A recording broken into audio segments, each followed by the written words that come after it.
Hola, ¿qué tal? Bienvenidos a Temascalito Podcast. Este es su programa ideal para escuchar aquello que solemos no cuestionarnos. Y el día de hoy no tenemos la compañía de Carla, nuestra anfitriona. Sin embargo, vamos a tratar de hacer el mejor trabajo posible. Le deseamos mucho éxito en su labor social que está realizando en este momento. El día de hoy nos acompaña Erandi Estefanía, estudiante de psicología del último año. Stephanie, ¿qué tal? Sí, hola, ¿qué tal? Un gusto estar aquí contigo. No, el gusto es de nosotros que nos hayas aceptado la invitación. El día de hoy vamos a hablar un poco sobre infancias y adolescencias trans en México. Erandi tiene esta línea de trabajo y nos hizo el favor de compartirla con nosotros. Empecemos un poco hablando sobre eso, lo que implica la adolescencia como un proceso temporal, un proceso histórico, un proceso social, una etapa. ¿Cómo es que podríamos nosotros empezar a adentrarnos en este concepto sobre lo que implica la infancia? Bueno, el concepto de infancia tiene muchas variantes dependiendo el concepto de dónde se aplique, el área más bien en la cual se aplique. Pero bueno, podemos partir de que la infancia es el primer momento o la primera etapa de la vida en la cual vamos a empezar a construirnos. Entonces, de manera general te puedo decir que la infancia es un periodo de desarrollo vital en el cual nos desarrollamos de manera biológica, psicológica y social. Y esta infancia nos prepara más adelante para ingresar, digamos, a la vida adulta, ¿no? Pero pues está en constante cambio y es sumamente flexible. Entonces, esta etapa de infancia es sumamente importante vivirla y experimentarla de manera integral, ¿sabes? Para poder posteriormente transitar a una segunda etapa eh, que llamamos adolescencia, ¿no? En la cual pues hay más cambios sociales, más integración de elementos a nivel social, ¿sabes? Entonces ahí es donde continuamos la construcción de la identidad o la expresión de género, vaya, en este caso. Pero hay muchísimas cosas involucradas, muchos agentes sociales. Puede ser, en este caso, la escuela, la familia, los amigos, los mismos profesores, son muchas personas, muchos partícipes quienes nos ayudan a moldear y a construir tanto las infancias como las adolescencias. En algún momento yo me preguntaba acerca de lo que implica la infancia y las repercusiones que tienen a posteriori. Eh, yo consideraba que la infancia era un proceso en el cual la maravilla era el asunto principal de todo el tiempo, ¿no? O sea, la pregunta, el hecho de desconocimiento, eh, exactamente no sabría decirte el periodo de edad, lo que implica la infancia, ¿no? Si desde o sea, desde los meses hasta tal, no sé, unos 12 años, 13 años, eh, pero sí me ponía a reflexionar acerca de el asombro que tiene la infancia. O sea, uno llega al desarrollo propiamente preguntándose, ¿no? Interactuando con los elementos, como bien dices, pero en la infancia, ¿cuáles son las nociones que podríamos nosotros empezar a tener, ¿no? O sea, ¿cómo vamos a empezar a distinguir? Ah, pues esto pertenece a un ámbito más peligroso, esto pertenece a un ámbito educativo, esto pertenece a un ámbito familiar. O sea, las interacciones vienen desde el desarrollo de la pregunta misma, ¿no? Sí, vaya, un niño, un infante, desde el momento en que empieza a tener la interacción con otros, ya es partícipe en cualquier contexto social, porque ya puede decir, esto me agrada, esto me desagrada, esto me gusta, esto me disgusta. ¿Ja? Entonces, desde el momento en el que ya hay una decisión, ya se forma parte de un contexto, ya se es partícipe de algo. Por supuesto, hemos segmentado socialmente lo que corresponde a cada contexto social, por ejemplo, la familia, ¿no? En la familia, pues te construyes como persona, ¿no? Aprendes qué es bueno, qué es malo, los valores, ¿no? Cómo respetar a los demás, ser honesto, cosas por el estilo. En la escuela, dicen por ahí, vas a aprender, ¿no? Pero ¿qué es lo que aprendes?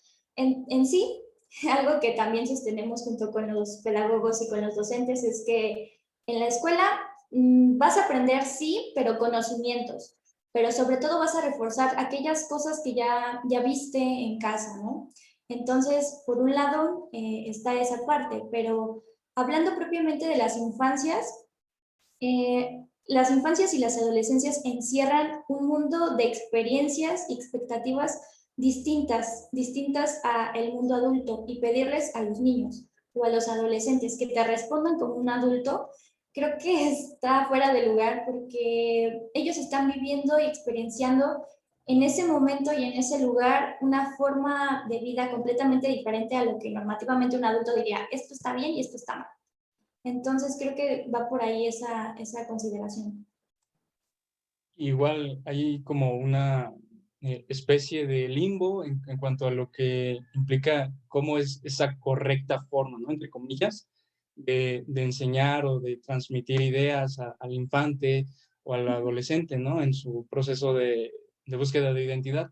En cierto momento platicaba con algunos compañeros pedagogos sobre cómo era esta interacción, cómo debíamos nosotros tener esta interacción y sobre todo ahora en pandemia, ¿no? Que pasamos el mayor tiempo posible con los niños dentro de la escuela, donde antes pues ellos tenían su participación fuera de nosotros también, pero ahora todo se conjunta aquí, todos somos un núcleo pues unido, donde ya estamos conociendo cómo se comportan en la escuela, cómo son fuera de casa, cómo son también compartiendo todas esas identidades que tenían fuera y dentro con nosotros. Y llegábamos a una especie de pequeña conclusión, como muy tempranera, y decíamos que lo correcto sería brindarle a él, a él, ella, esa burbuja donde él mismo, ella misma pueda experimentarse dentro de lo que sea que le llame la atención. O sea, no de una forma impositiva de decir, este lápiz es un lápiz, ¿no? O sea, y sirve para pintar, ¿no? O para escribir, ¿no? Sino que dejarlo ahí y permitirle que experimente con el lápiz, decir, bueno, a lo mejor se pone a hacer un dibujo, le funciona para eso, o le funciona también para nombrar cosas, no sabría exactamente cómo, pero digamos como esa pequeña, como tempranera conclusión. Ok.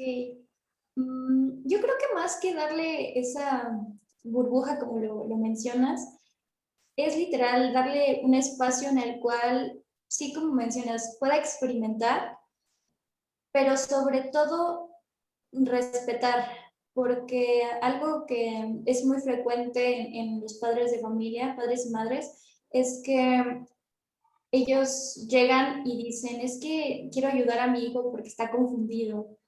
Y no es que esté confundido, tal vez sí hay esta falta de espacio, de permitirles saber, ¿no? Experimentar qué es lo que les agrada, cómo es que ellos se sienten cómodos, ellos o ellas se sienten cómodos, qué es lo que les gusta y cosas por el estilo. Muchas veces también está esta situación de que son catalogados por tener ciertos comportamientos, como llamamos coloquialmente, afeminados. Y estos niños, pues, o sea, pueden tener comportamientos así porque han visto que hay personas que se expresan de esta forma, pero esto nada tiene que ver con su identidad o con sus preferencias, ¿no? Porque también hay una mezcla por ahí sobre la preferencia y la identidad. Entonces, está ese lado y el otro lado en el cual los niños o las niñas sí les dicen a sus papás, ¿sabes algo? Pues es que yo no me siento así, yo no me identifico así, yo quiero ser niña, ¿no? En el caso de los niños. Yo quiero usar faldas, yo quiero jugar con, no sé, con muñecas, yo quiero pasármela con mis primas, jugando y cosas por el estilo. Y es algo que los papás entran en shock porque no saben qué hacer en el mejor de los casos. Y sí buscan esta ayuda de, pues, ¿cómo le ayudo a mi hijo, no? Pero, ¿qué pasa en el sentido opuesto cuando no hay esta flexibilidad para nada? Pues se dan casos súper extremos de violencia, de acoso, de hostigamiento por parte de los padres, porque no dejan, no permiten que el niño o la niña viva su identidad y mucho menos la expresen. Entonces ahí sí hay repercusiones psicológicas muy, muy grandes. Pero sí, así es esto, Axel. Y ahora que comentas todo esto sobre el apoyo que literalmente se tendría que, o bueno, entre comillas, esperanzadoramente se tendría que encontrar en la familia, y normalmente, como bien lo dices, hay ocasiones en las que está este hostigamiento o estas repercusiones en el infante, donde su identidad eh, hace una confrontación con las expectativas que tenía la familia. Eh, en cuanto a estos roles que empiezan a manejarse desde la infancia, pues ya uno empieza como a reconocerse, como bien lo estábamos hablando hace un momento, empiezan a reconocer entre qué es lo que a mí me agrada, qué es lo que no me agrada, y estas expectativas que normalmente siempre vamos a encontrar dentro de la familia, ¿no? O sea, yo planteo la idea de que siempre van a haber unas expectativas que se le van a imponer al infante. Sin embargo, este tiene totalmente la libertad de decidir si aceptarlas o no. En el caso de la identidad de género, podríamos nosotros empezar a hablar exactamente sobre qué es lo que implica una identidad de género dentro de el parámetro de la infancia trans.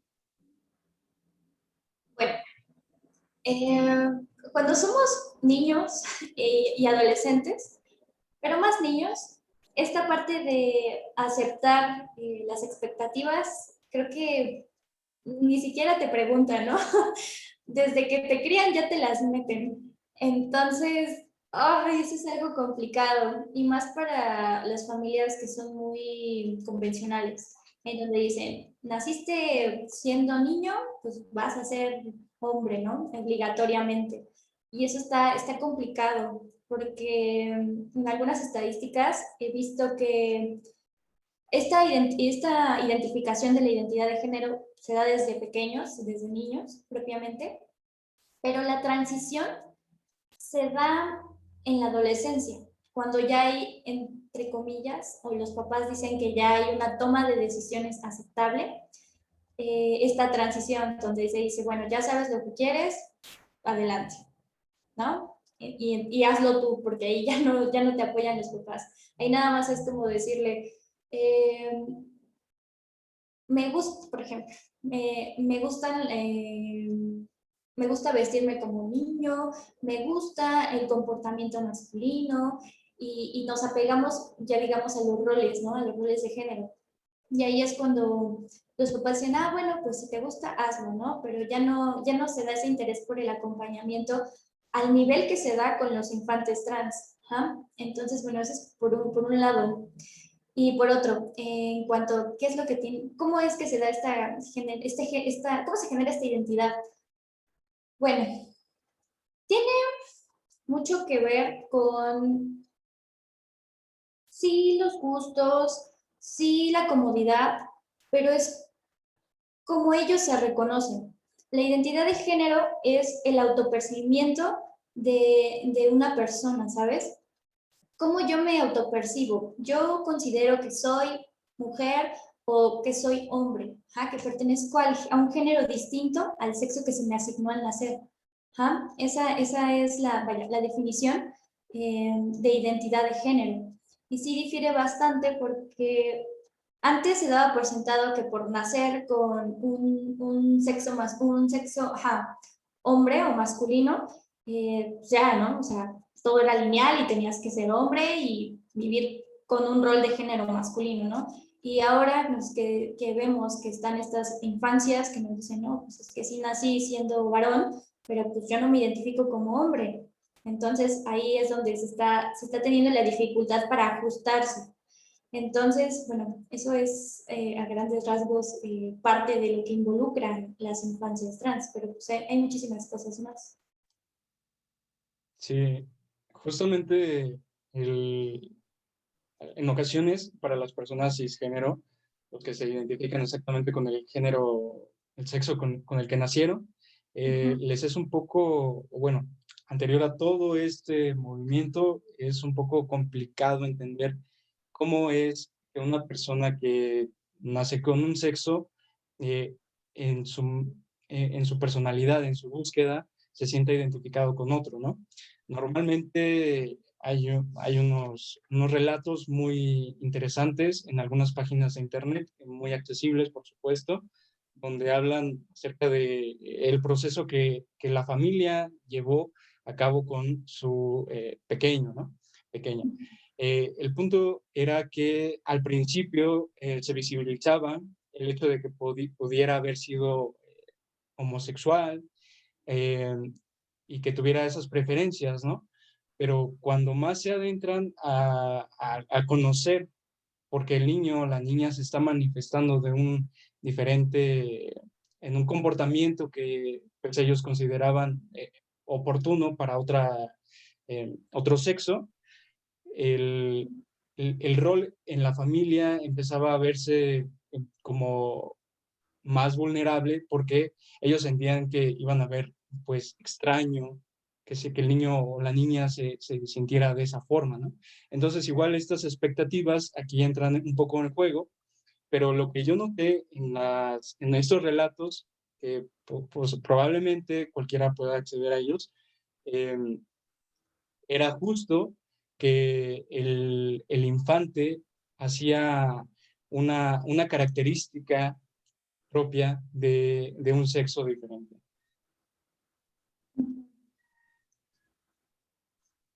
Mm, Es que, ¿cómo decirlo? Como tal, si tú quieres una característica específica de cómo decir si un niño o una niña pertenece o se identifica como un niño o niña trans, está difícil, porque justamente la experiencia y el cómo se vive es distinto.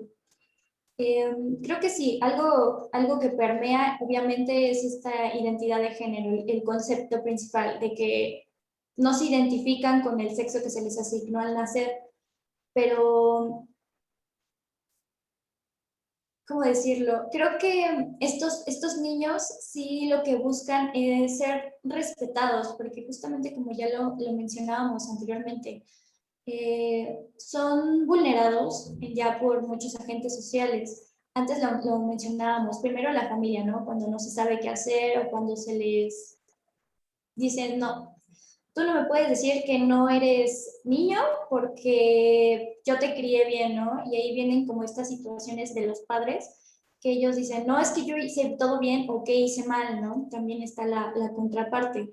Pero sí, en los relatos que se pueden leer, está esta parte de cómo es que se les dice a los papás, pero sobre todo qué es lo que ellos valoran más importante. Y más que una orientación, ellos definen esta parte de identidad como el reconocimiento que ellos se tienen a sí mismos y cómo quieren expresarlo a los demás. Sobre esto, un poco de lo que implica el derecho a la vida es justo el derecho a la identidad y el derecho a una vida digna. Cuando, bueno, hay unas características ahí propias de la Ciudad de México, donde hay nociones de preceptos legales en los cuales ya se empieza a tomar cartas en el asunto para si una niño transgénero, necesita por su propia voluntad hacer este renombramiento a su identidad, se le facilite. Pero esto es propio de nuestros años, ¿no? Nuestra contemporaneidad. Ahora mismo lo que nosotros tendríamos que ver justo es el acompañamiento. ¿De qué forma nosotros podríamos, o bueno, tú en este caso, que estás como más pendiente acerca de este tema, eh, cómo es este acompañamiento que deberían de seguir las personas, familiares, dejando pues visible que el hijo tiene esa búsqueda de su identidad y darle la oportunidad de manifestarla de una forma tal que solamente está cumpliendo con un derecho humano. Claro, mm, qué buen punto. Es que está complicado porque, entre comillas, es un tema reciente, pero realmente no es reciente. Desde el 2007, 2012, 2015 se viene hablando sobre las infancias trans. Realmente no es un tema reciente. Sin embargo, el acompañamiento psicológico está enfocado no tanto a los niños, sino más bien a los padres. ¿Cómo entrar o cómo tener esta aceptación en que tienen un hijo, una hija, un hijo trans, pero involucra mucho, que es obviamente, ¿no? La aceptación, pero también saber que tu hijo o hija o hije no va a cambiar, o sea, va a ser el mismo, únicamente quiere que lo llames o lo reconozcas de manera diferente, obviamente lo vas a ver vestido de maneras diferentes, pero va a ser tu hijo, hija. O sea, sí, va a ser la misma persona siempre. Entonces, creo que primero es esta parte de la aceptación de que hay un hijo, una hija trans. Posteriormente es saber de qué manera no se vulneran a estos niños o niñas, o niñas o adolescentes. Posteriormente, siento que va más encaminada a la protección, porque como papás, ya después de que tú aceptas y tienes la información de cómo no vulnerar a tu hijo, de cómo hablarle, de cómo respetarlo y cosas por el estilo, vienen los demás contextos sociales, porque primero se trabaja con el familiar, luego viene el escolar, ¿no? En el cual he leído bastante que esta situación de que en ciertas escuelas puedes decir, yo quiero mi cambio de nombre, ¿no? Como niño o niña trans y en vez de llamarme Luis, me quiero llamar Sofía. Y en este caso, en las escuelas tú haces la solicitud y te dicen no, porque tu acto de nacimiento dice tal. Entonces, pues nos referimos al documento, ¿no? Y está esta parte de, como dices, la parte legal que ahorita está viendo en la Ciudad de México sobre la ley de infancias trans, en el cual sí se puede hacer esta modificación, o bueno, anteriormente sí se puede hacer, pero pues viene todo un juicio en el cual tienes que ser valorado médicamente, psicológicamente, y con base en todo esto se te da un proceso, o bueno, en este caso se te daba un proceso de hormonización o cirugía en el cual pues tuvieras que tener este cambio de sexo obligatoriamente. O sea, si tú querías tener este cambio de identidad, tenías que hacerlo. Sin embargo, ya ahorita se ha estado monitoreando y se ha estado solicitando que ya no sea necesario y sea únicamente un trámite administrativo. Entonces, con base en eso, por ejemplo, también las terapias de conversión ya no están permitidas, eso es algo sumamente bueno, porque es un paso más a la visibilización y al reconocimiento de que esto no es una enfermedad. Ser una persona trans o de la comunidad diversa no es un trastorno, ni una enfermedad, ni nada por el estilo. Entonces, únicamente es una condición de vida que se puede aceptar, que se quiere vivir y es la manera que más feliz les hace o las hace a estos niños y pequeños. Y el acompañamiento psicológico posterior de que ya se da en las escuelas, pues también es la parte de, tengo miedo, ¿no? Como niño, de que mis amigos me abandonen porque les estoy diciendo que soy una persona diferente a lo que ellos creen, ¿no? Por cómo soy por fuera. Entonces, está la construcción de la seguridad para los niños, niñas, adolescentes, el defenderse a sí mismos porque muchas veces dejan pasar agresiones, violencia, maltratos, cosas por el estilo, por el hecho de tener o querer pertenecer a algún lugar o querer socializar con los demás, ¿no? Sean profesoras, sean amigos o sean compañeros. Entonces se les da este acompañamiento en la construcción y fortaleza de la personalidad, por decirlo de alguna manera. Pero sobre todo les brindamos la seguridad de que ellos digan y puedan expresarlo a quien sea en cualquier contexto. Soy un chico o una chica trans, estoy segura de esto y a saber manejar los comentarios que muchas veces son inapropiados, y en este caso en cuanto a los niños, ¿no? Pero como te decía, en los comentarios inapropiados, pues los padres son los que entran al quite, pero cuando son adolescentes es una etapa en donde son más vulnerables porque hay muchos cambios, tanto sociales como biológicos, y ahí sí tiene que haber una compensación y una red de apoyo más grande para estas personas, porque pueden haberse o suscitarse situaciones de riesgo. Entonces, sí es un acompañamiento que va siendo más flexible y teniendo mayor alcance conforme se va teniendo un avance. Me parece sumamente interesante el hecho de decir que la búsqueda de identidades es exactamente un cambio eh, histórico, social, obviamente, sin el cual pues no tendríamos exactamente la diversidad que tanto anhelamos, ¿no? Normalmente en las sociedades se piensa que Ujú. llegando a tal punto se genera estabilidad, pero eso es como muy irónico por el simple hecho de que la sociedad misma está en totalmente movimiento en cada espacio, lugar, y las condiciones que antes se tenían no van a ser las mismas de ahora. En cuanto al acompañamiento exactamente de la búsqueda de las identidades, me parece sumamente interesante el hecho de que sea una especie de movimiento en contra de este estancamiento, de decir, ¿por qué rayos tendríamos que acreditar a alguien tendría que acreditar que esto existe, ¿no? Cuando es Claro. obvio que la vida misma te está diciendo sus formas de manifestación y la persona misma te está diciendo cómo quiere enunciarse dentro de la vida, ¿no? O sea, cómo es que espera, cuál es su perspectiva, cuál es su cosmovisión, y no es una forma impositiva, sino una forma de buscar esa felicidad que tanto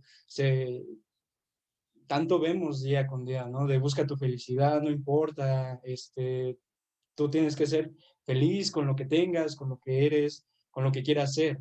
Eh, y que en algún momento se transgreda por el hecho de decir que antes esto era, como bien lo dijiste, una patología y se haya dicho como van a tener sesiones en las cuales se les va a demostrar que ustedes están enfermos, ¿no?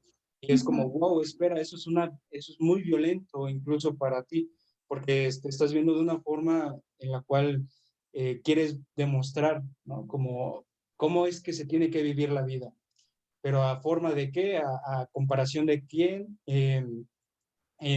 transgrediendo qué parámetros, o sea, me parece sumamente interesante que en este momento histórico nosotros estemos hablando de justo sobre infancias trans porque se están haciendo visibles.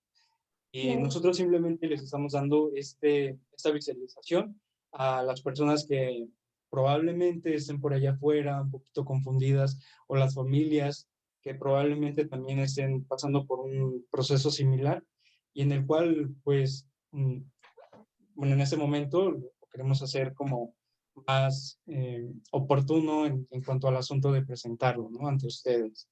Y pues Stephanie tiene este proyecto sobre las infancias trans. Si quieres, podemos pasar a él para que nos cuentes sobre qué va. Sí, claro. Bueno, les platico un poquito. Justamente como ya nos decía Axel, yo bueno, soy pasante en la licenciatura y tengo como objetivo llevar a cabo ahorita una investigación sobre las infancias y adolescencias trans.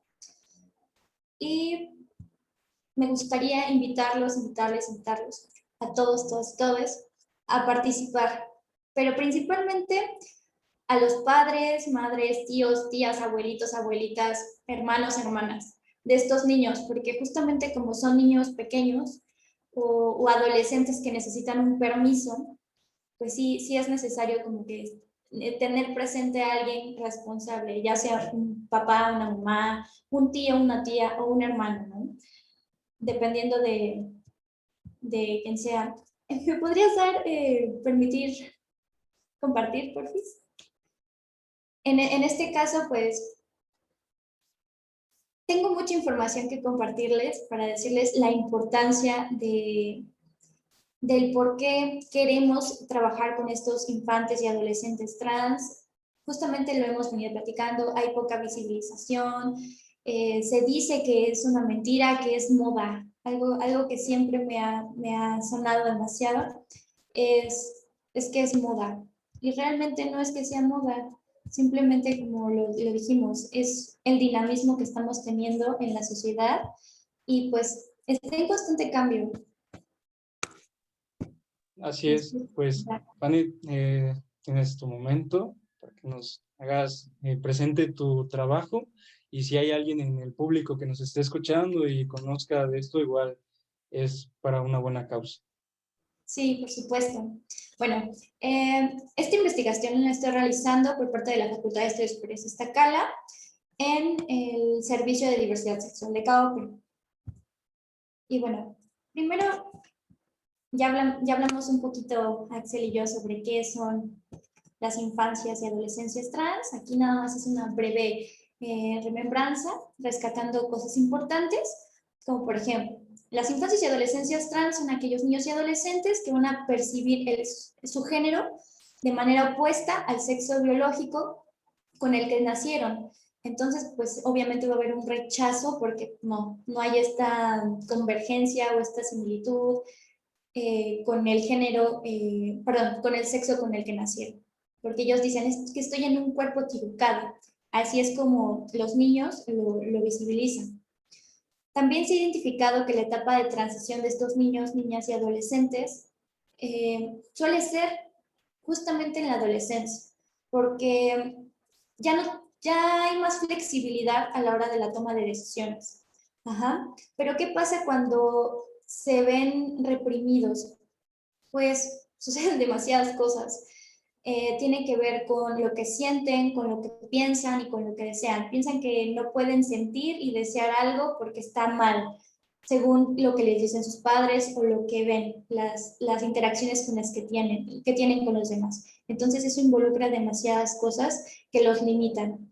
Y esto, pues como ya lo mencionábamos, causa ciertos desórdenes conductuales o también llamadas patologías, como la depresión, angustia severa, en casos de niños pequeños, eneuresis o esta situación de que se hagan del baño sin ninguna razón y que en la mañana pues, ya tenga que ir la mamá a cambiar las sábanas o cosas por el estilo. También se da el aislamiento social, que eso es un factor de riesgo muy alto, y también en algunos casos la agresividad.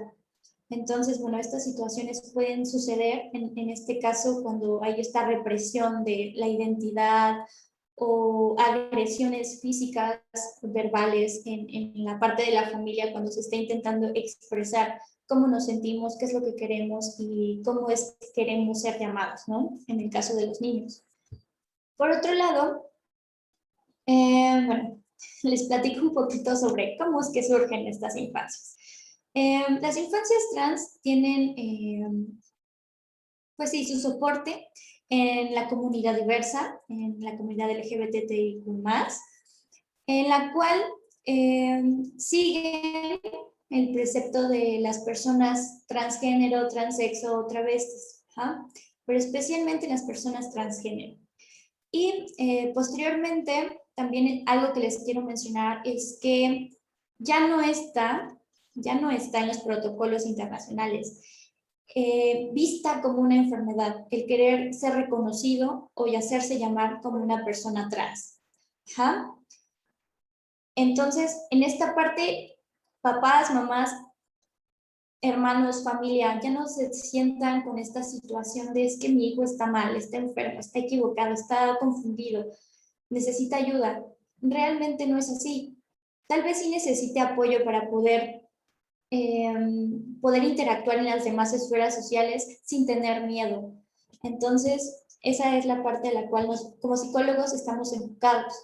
Una de las preguntas que nos suelen mencionar mucho los papás es, y bueno, ¿en qué momento los niños ya pueden definir su identidad?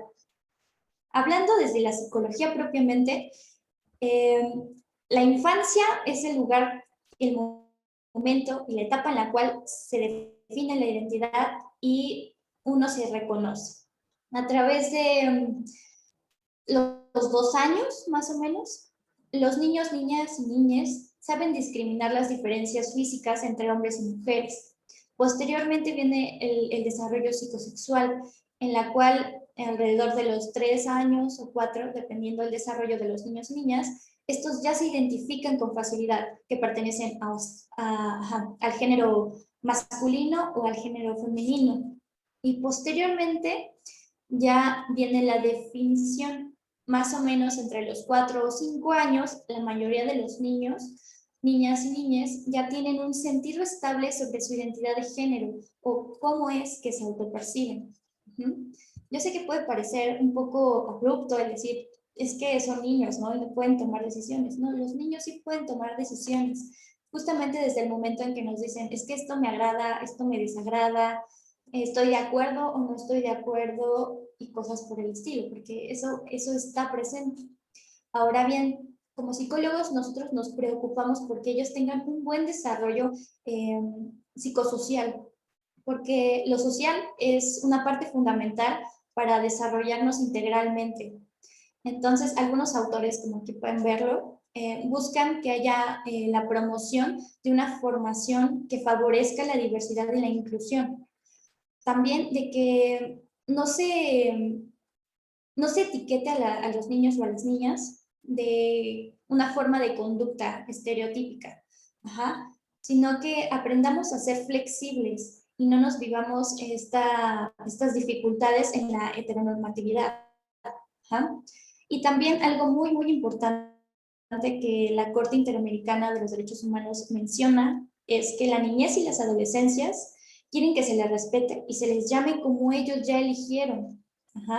De tal manera que se respeten tanto atributos de su personalidad como,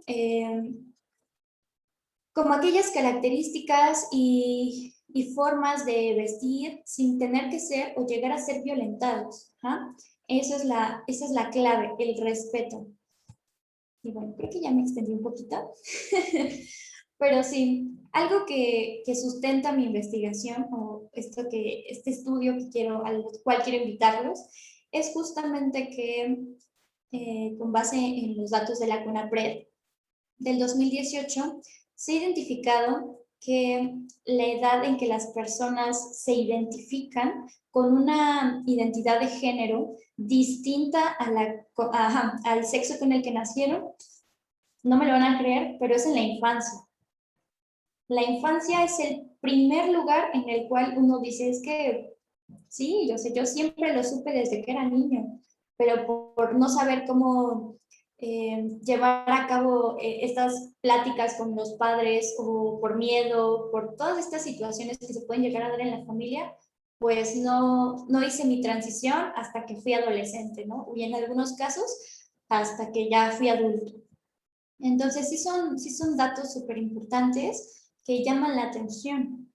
Por otro lado, también nos mencionan que los psicólogos les debemos mucho a estas poblaciones diversas, demasiado.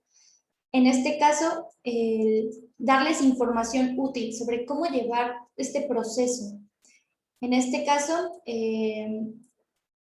tal vez no es tanto ser informativos, porque la información la tenemos, la podemos decir, sin embargo, no se sienten cómodas, como dicen estas personas que quieren llevar a cabo su transición, porque se sienten juzgados o situaciones por el estilo. Justamente como les digo, estas terapias de conversión a nosotros como psicólogos nos dio en toda la torre en cuanto a la confianza. Y justamente no queremos perder esa parte importante porque como les menciono, las estadísticas nos muestran datos sumamente alarmantes. Entonces, queremos reducir estas situaciones de riesgo, queremos apoyarlos en su visibilización y en su protección de sus derechos, pero sobre todo a ser respetados y a que puedan vivir una vida libre y integral. Eso es lo más importante. Y bueno, aquí les tengo más datos sobre 1 de cada 10 infantes y adolescentes trans tiene el apoyo de ambos padres. Y esta cifra se repite cuando el apoyo a estos niños o niñas es con otros familiares. Realmente el trabajo que se ha estado realizando con las familias es sumamente importante porque es un dato increíble, 1 de 10 infantes. Entonces, pues queremos establecer redes de apoyo, que es lo más importante en estos casos. También la mayoría de los adolescentes han sufrido discriminación y violencia en alguna etapa de su vida. Entonces nos estamos encontrando con mucha violencia, tanto dentro de los núcleos más seguros como fuera de estos. Entonces, pues esto sí causa muchos factores de riesgo. Entonces, por ejemplo, tenemos otro factor de riesgo, el tener que dejar los hogares cuando somos menores de edad o cuando apenas logramos cumplir la mayoría de edad, ¿no? También algo muy representativo es que el promedio de vida de una persona trans llega a ser de los 35 a 37 años, aproximadamente un estimado en Latinoamérica. Y muchas personas siguen insistiendo, ¿no? A pesar de todas estas estadísticas. Es que no es cierto, o sea, son mitos, ¿no? Estos niños seguramente hoy dicen una cosa y cuando son adultos ya van a decir otra y van a dar las gracias porque no se les apoyó en su momento. Eso es una de las tremendas cosas que me ha tocado escuchar y pues nada que ver. Yo creo que si las estadísticas existen es porque hay un número representativo de personas tanto que participan como que representan a esta población. Entonces, pues sí se tienen que tomar con cuidado y establecer canales de apoyo y ayuda. Ya mencionaba con Axel algunas de las normatividades que buscaban respaldar estas infancias. Y bueno, aquí les dejo algunas, no voy a quedarme mucho tiempo en esto. Y ahora sí les platico un poquito acerca de la investigación.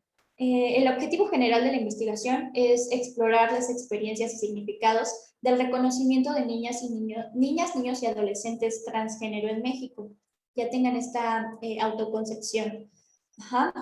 ¿Por qué con estos niños? Porque es el primer agente personal con el cual podemos obtener la información más pura. Ajá. Entonces, su participación es sumamente importante en este estudio. ¿Qué es lo que se busca con este estudio? Bueno, aparte de obtener la experiencia y los significados desde la percepción más inocente, buscamos que esta investigación sea amplia. No nos vamos a limitar a que sean únicamente niños, niñas, perdón, o adolescentes de la Ciudad de México. No, si pueden ser de otros estados, súper bien.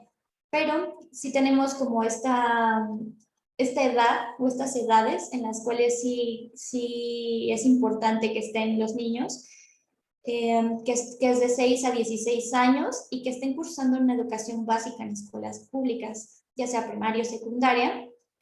Y el objetivo principal es pretender lograr incidir en la visibilización y el respeto de los derechos de los infantes transgénero mediante los datos que se encuentren en el discurso que nos proporcionen, porque la investigación que realizamos la realizamos a través de una entrevista semiestructurada muy breve y únicamente es una.